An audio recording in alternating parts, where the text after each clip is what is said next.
Hello guys, welcome back to our channel Vantra education. So आज हम लोग करेंगे इम्पोर्टेंट डेरिवेशन चैप्टर 1 का क्लास 12th फिजिक्स के, जिससे स्टूडेंट्स को सबसे ज़्यादा डर लगता है। So let's start our video. First है हम लोग का express Coulomb's law in vector form. तो हो सकता है अगर 3 मार्क्स का आपसे पूछेगा तो इसमें कूलम्स लॉ भी आपसे पूछ सकता है। तो F इज इक्वल टू के Q1 Q2 upon R square, इसको आप वहां पे डिराइव कर दीजिएगा। तो फर्स्ट हम लोग का कूलम्स लॉ को वेक्टर फॉर्म में शो करना। तो हम लोग लेट से दो चार्ज ले लेंगे, प्लस Q1 माइनस Q2। इन दोनों के बीच का जो डिस्टेंस होगा उसको हम लोग R लेंगे, और जो Q2 पे Q2 के द्वारा Q1 पे जो फोर्स लगेगा उसको हम लोग F12 लेंगे, और Q1 जो फोर्स Q2 पे लगाएगा उसको हम लोग F21 लेंगे। तो सबसे पहले हम लोग F21 निकालेंगे। तो F21 इज इक्वल टू के Q1 Q2। यहाँ पे यूनिट वेक्टर आर, तो unit vector is equal to, आप जानते होंगे कि vector R upon mod R होता है। तो यहाँ पे हम लोग यूनिट वेक्टर लेंगे आर का, और यहाँ पे मॉड आर का स्क्वायर लेंगे। तो आर यहाँ पे क्योंकि हम लोग F21 लिए हैं, तो आर होगा यहाँ पे R2 माइनस R1। तो यहाँ पर आर का वैल्यू पुट करेंगे, और फिर हम लोग यूनिट वेक्टर को vector R upon mod R लिख सकते हैं। तो यहाँ पे हो जाएगा R2 माइनस R1 वेक्टर, और मॉड में R2 माइनस R1।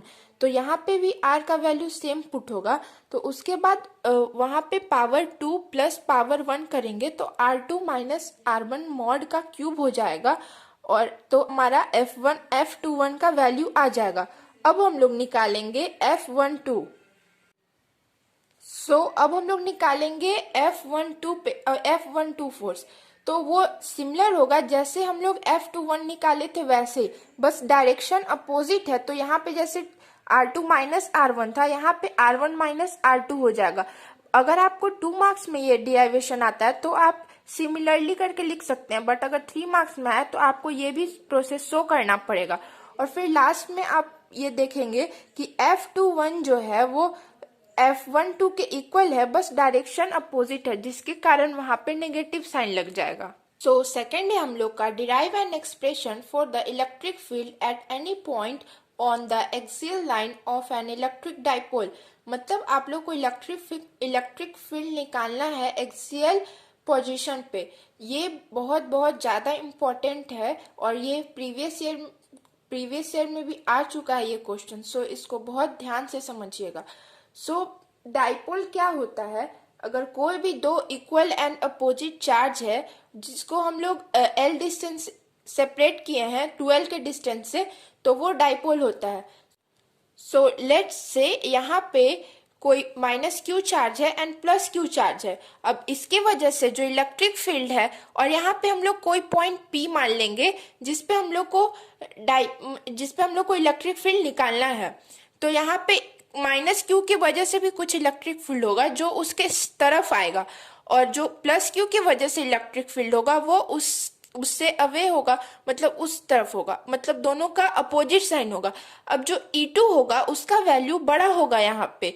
वो इसलिए होगा क्योंकि जो P का डिस्टेंस है वो Q से पास है, तो वो पास है तो ज्यादा फोर्स लगाएगा, तो जो E2 है वो E1 से बड़ा होगा। अब हम लोग O से लेकर P तक का जो डिस्टेंस है उसको हम लोग x मान लेंगे। तो यहाँ और इसका डिस्टेंस है 2L। O से Q प्लस Q तक का L है, और माइनस Q से O तक का L है। तो यहाँ तो माइनस Q से P तक का डिस्टेंस x प्लस L हो जाएगा, और प्लस Q से P तक का डिस्टेंस x माइनस L हो जाएगा। अब हम लोग को निकालना क्या है? नेट इलेक्ट्रिक फील्ड निकालना है पॉइंट P पे। तो नेट इलेक्ट्रिक फील्ड क्या हो जाएगा? E2 माइनस E1, क्योंकि दोनों का डायरेक्शन अपोजिट है और E2 बड़ा है, तो E2 माइनस E1 हो जाएगा। हम लोग को इनेट निकालने के लिए E2 और E1 का वैल्यू चाहिए। हम लोग पहले E2 और E1 निकालेंगे।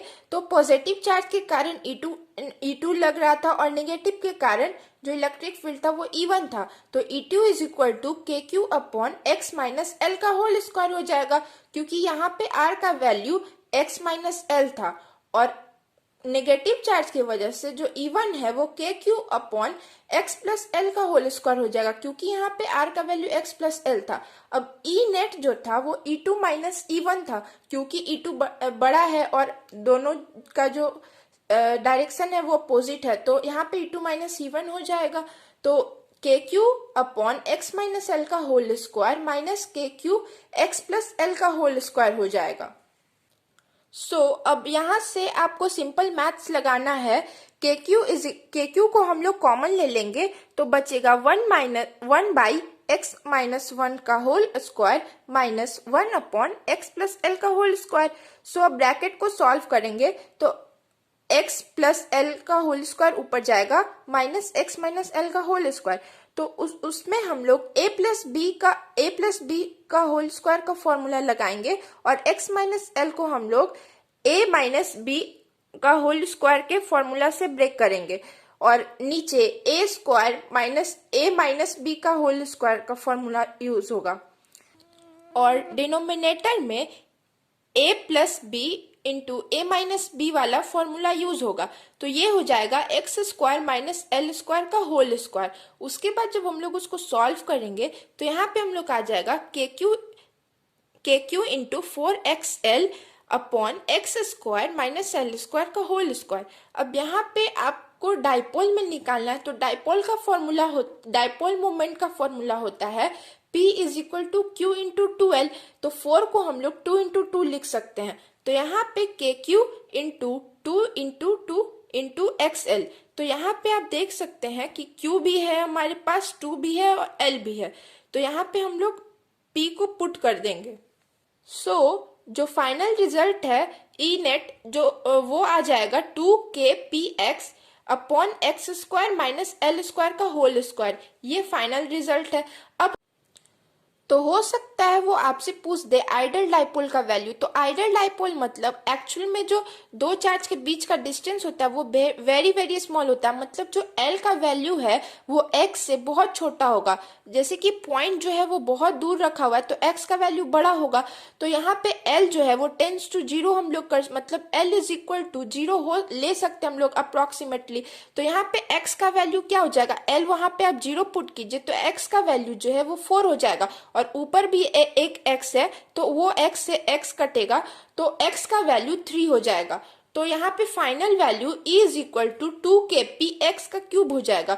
अब k का वैल्यू होता है 1/4 पाई एप्सिलॉन नॉट। तो इससे आपका फाइनल जो वैल्यू निकलेगा E is equal to 1/4 pi epsilon naught 2p upon x का क्यूब।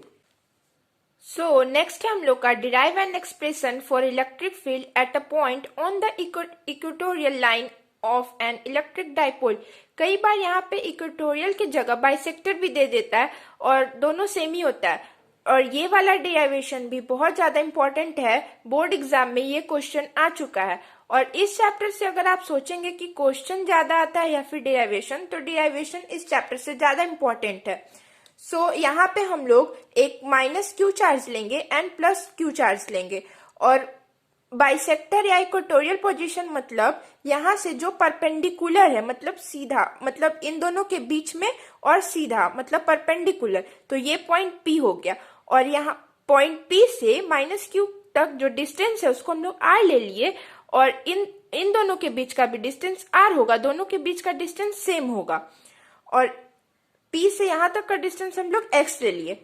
अब जो प्लस Q है उसके वजह से पॉइंट P पे इलेक्ट्रिक फील्ड किधर लगेगा, बाहर की तरफ, एंड माइनस क्यू की वजह से जो इलेक्ट्रिक फील्ड है वो अंदर की तरफ लगेगा।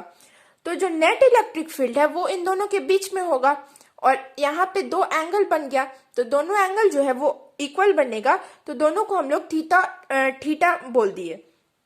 तो यहाँ पे अब हम लोग इसको जब कंपोनेंट में ब्रेक करेंगे तो E साइन थीटा इधर होगा E1 साइन थीटा और उधर होगा E2 साइन थीटा। और क्योंकि E1 और E2 दोनों इक्वल है तो E1 साइन थीटा और E2 साइन थीटा एक दूसरे को कैंसिल कर देगा और E1 कॉस थीटा भी इसी साइड होगा और E2 कॉस थीटा भी इसी साइड होगा। और यहाँ पे R का वैल्यू अगर आप निकालना चाहेंगे तो R का वैल्यू हम लोग पाइथागोरस थ्योरम यूज करके निकाल लेंगे।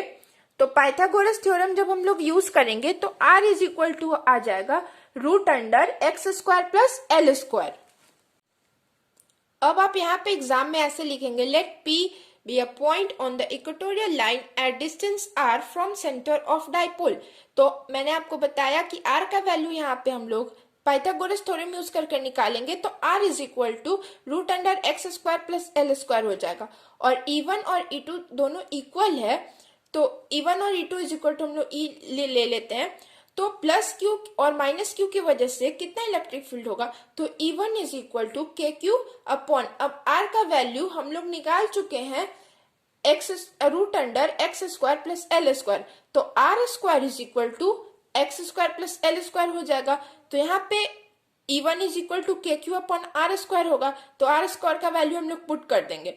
और क्योंकि दोनों का डिस्टेंस सेम था तो E2 भी जो है वो सेम हो जाएगा। अब हम लोग प्लस क्यू और माइनस क्यू की वजह से इलेक्ट्रिक फील्ड निकालेंगे, जो कि है E1 और E2। तो E1 और E2 दोनों इक्वल है, तो E1 is equal to k q upon R square होगा। और आर स्क्वायर का वैल्यू हम लोग ऑलरेडी यहाँ पे निकाल चुके हैं, x square plus L square. तो यहाँ पे आर स्क्वायर का वैल्यू पुट कर देंगे। और क्योंकि दोनों का डिस्टेंस, प्लस क्यू का डिस्टेंस और माइनस क्यू का डिस्टेंस पी से सेम था, तो इसके लिए भी आर सेम होगा। तो E2 is equal to k q upon x square plus L square हो जाएगा। सो अब हम लोग को चाहिए नेट इलेक्ट्रिक फील्ड, तो यहाँ पे ई नेट हो जाएगा 2E कॉस थीटा। अब 2E क्यों हुआ, क्योंकि E1 कॉस थीटा भी E1 कॉस थीटा और E2 कॉस थीटा दोनों सेम था। और यहाँ पे E1 कॉस थीटा और E2 कॉस थीटा क्यों लिए, क्योंकि E1 E2 का हम लोग कंपोनेंट ले रहे हैं, तो उन दोनों को ऐड करेंगे तो 2E कॉस थीटा हो जाएगा।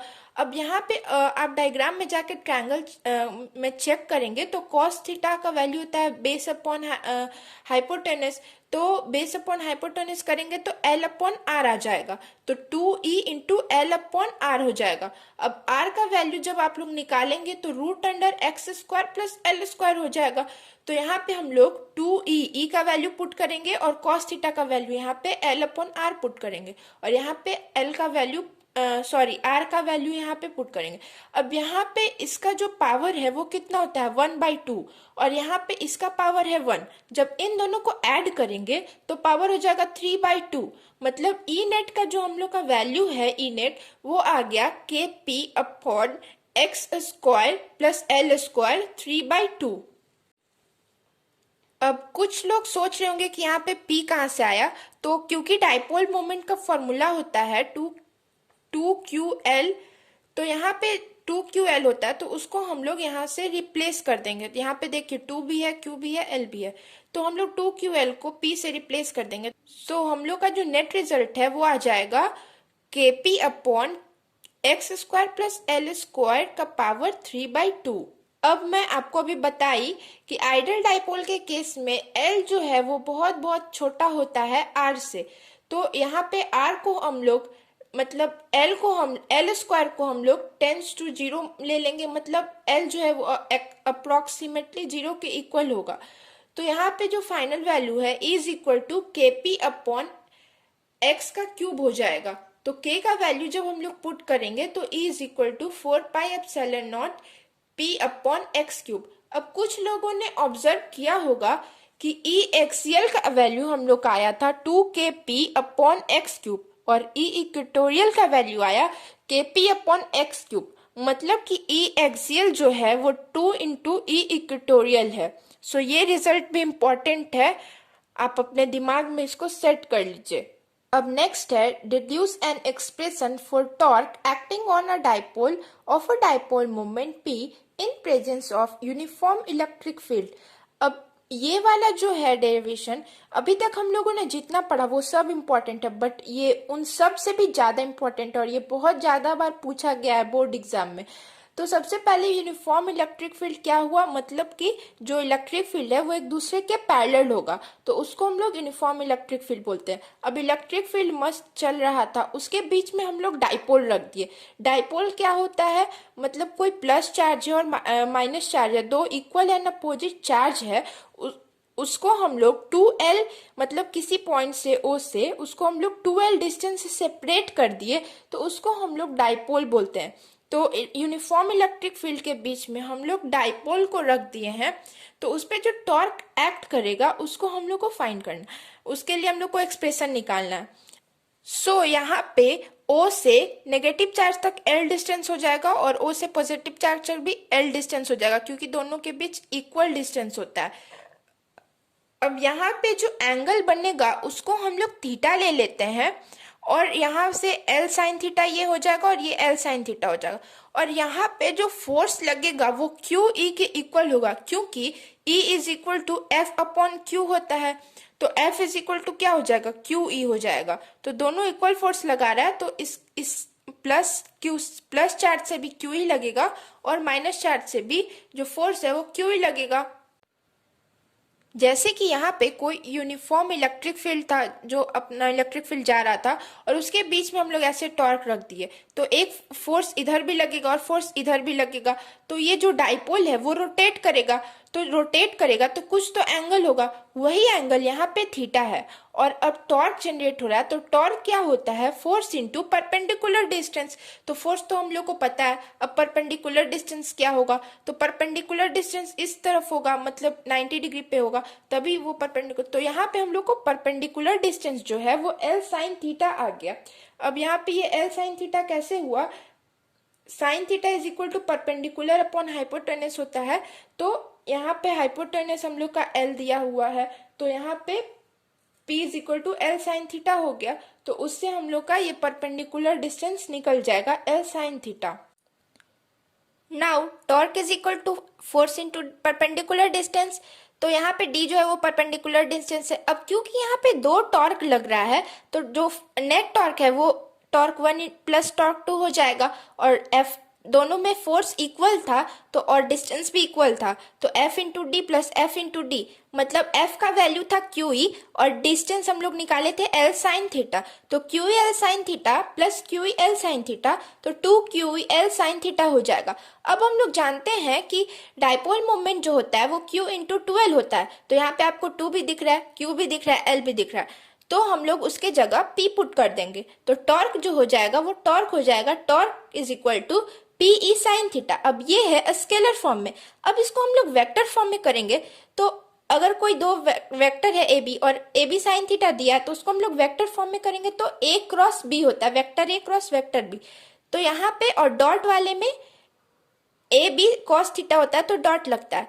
तो यहाँ पे साइन थीटा है, तो यहाँ पे क्रॉस होगा, तो torque is equal to vector P cross vector E हो जाए। सो यहाँ पे O से नेगेटिव चार्ज तक L डिस्टेंस हो जाएगा और O से पॉजिटिव चार्ज तक भी L डिस्टेंस हो जाएगा, क्योंकि दोनों के बीच इक्वल डिस्टेंस होता है। अब यहाँ पे जो एंगल बनेगा उसको हम लोग थीटा ले लेते हैं, और यहाँ से L साइन थीटा ये हो जाएगा और ये L साइन थीटा हो जाएगा। और यहाँ पे जो फोर्स लगेगा वो क्यू ई के इक्वल होगा, क्योंकि E is equal to F upon Q होता है। तो F इज इक्वल टू क्या हो जाएगा, क्यू ई हो जाएगा। तो दोनों इक्वल फोर्स लगा रहा है, तो इस प्लस चार्ज से भी क्यू ई लगेगा और माइनस चार्ज से भी जो फोर्स है वो क्यू ई लगेगा। जैसे कि यहाँ पे कोई यूनिफॉर्म इलेक्ट्रिक फील्ड था, जो अपना इलेक्ट्रिक फील्ड जा रहा था, और उसके बीच में हम लोग ऐसे टॉर्क रख दिए, तो एक फोर्स इधर भी लगेगा और फोर्स इधर भी लगेगा। तो ये जो डाइपोल है वो रोटेट करेगा, तो कुछ तो एंगल होगा, वही एंगल यहाँ पे थीटा है। और अब टॉर्क जनरेट हो रहा है, तो टॉर्क क्या होता है, फोर्स इंटू परपेंडिकुलर डिस्टेंस। तो फोर्स तो हम लोग को पता है, अब परपेंडिकुलर डिस्टेंस क्या होगा, तो परपेंडिकुलर डिस्टेंस इस तरफ होगा, मतलब 90 डिग्री पे होगा, तभी वो परपेंडिकुलर। तो यहाँ पे हम लोग को परपेंडिकुलर डिस्टेंस जो है वो L साइन थीटा आ गया। अब यहाँ पे ये L साइन थीटा कैसे हुआ, sine theta is equal to perpendicular upon hypotenuse होता है। तो यहाँ पे हाइपोटेनस हम लोग का L दिया हुआ है, तो यहाँ पे P is equal to L sine theta हो गया। तो उससे हम लोग का ये परपेंडिकुलर डिस्टेंस निकल जाएगा L sine theta. Now torque is equal to force into perpendicular distance. तो यहाँ पे D जो है वो परपेंडिकुलर डिस्टेंस है। अब क्योंकि यहाँ पे दो टॉर्क लग रहा है, तो जो नेट टॉर्क है वो टॉर्क 1 प्लस टॉर्क 2 हो जाएगा, और F दोनों में फोर्स इक्वल था तो और डिस्टेंस भी इक्वल था, तो F into D plus F into D, मतलब F का वैल्यू था QE और डिस्टेंस हम लोग निकाले थे L साइन थीटा, तो QEL sine theta plus QEL sine theta, तो 2QEL साइन थीटा हो जाएगा। अब हम लोग जानते हैं कि डाइपोल मोमेंट जो होता है वो Q इंटू 2L होता है, तो यहाँ पे आपको 2 भी दिख रहा है, Q भी दिख रहा है, L भी दिख रहा है, तो हम लोग उसके जगह P पुट कर देंगे, तो टॉर्क जो हो जाएगा वो टॉर्क हो जाएगा, torque is equal to PE sine theta. अब ये है स्केलर फॉर्म में, अब इसको हम लोग वेक्टर फॉर्म में करेंगे, तो अगर कोई दो वेक्टर है AB और AB साइन थीटा दिया है तो उसको हम लोग वेक्टर फॉर्म में करेंगे, तो A क्रॉस B होता है, vector A cross vector B, तो यहाँ पे और डॉट वाले में AB कॉस थीटा होता है तो डॉट लगता है, तो यहाँ पे साइन थीटा है तो यहाँ पे क्रॉस होगा, तो torque is equal to vector P cross vector E हो जाएगा। इस वाले में 3 केसेस बनते हैं जो कि इंपॉर्टेंट है, कभी कभी एग्जाम में पूछता है स्टेबल इक्विलिब्रियम क्या होता है और अनस्टेबल इक्विलिब्रियम इस वाले केस में क्या होता है। तो अगर आपको ज्यादा मार्क्स में पूछता है तो आप इसको पूरा अच्छे से एक्सप्लेन करके लिखेंगे, और नहीं तो जैसे मैं की हूँ वैसे भी आप कर सकते हैं। तो यहाँ पे मैं आपको समझा देती हूँ। तो सबसे फर्स्ट केस है जब थीटा जो है वो 0 है, मतलब जो डाइपोल है वो इस टाइप से होगा और जो डाइपोल का डायरेक्शन है वो नेगेटिव टू पॉजिटिव होता है, मतलब कि नेगेटिव यहाँ इस तरफ है और पॉजिटिव उस तरफ है, तो torque is equal to PE sine theta होता है। तो थीटा का वैल्यू 0 है तो साइन 0 0 होता है, तो टॉर्क जो है वो 0 हो गया, मतलब थीटा जब 0 होता है तो टॉर्क जो है वो मिनिमम होता है, और 0 जब होता है तो स्टेबल इक्विलिब्रियम होता है। केस 2 में हम लोग थीटा इज इक्वल टू 180 लेंगे, मतलब कि जो डाइपोल का डायरेक्शन है वो अपोजिट हो जाएगा, मतलब पहले नेगेटिव चार्ज इस तरफ था तो अब नेगेटिव चार्ज इस तरफ हो जाएगा, और इस वाले केस में अनस्टेबल इक्विलिब्रियम का केस है और टॉर्क यहाँ पे भी 0 आएगा, मतलब टॉर्क जो है वो मिनिमम होगा, और थीटा अगर 90 है मतलब टॉर्क इस बार इस टाइप से परपेंडिकुलर होगा, अगर इलेक्ट्रिक फील्ड इस डायरेक्शन में है तो टॉर्क इस टाइप से होगा, तो थीटा जब 90 है तो टॉर्क जो है वो मैक्सिमम आता है।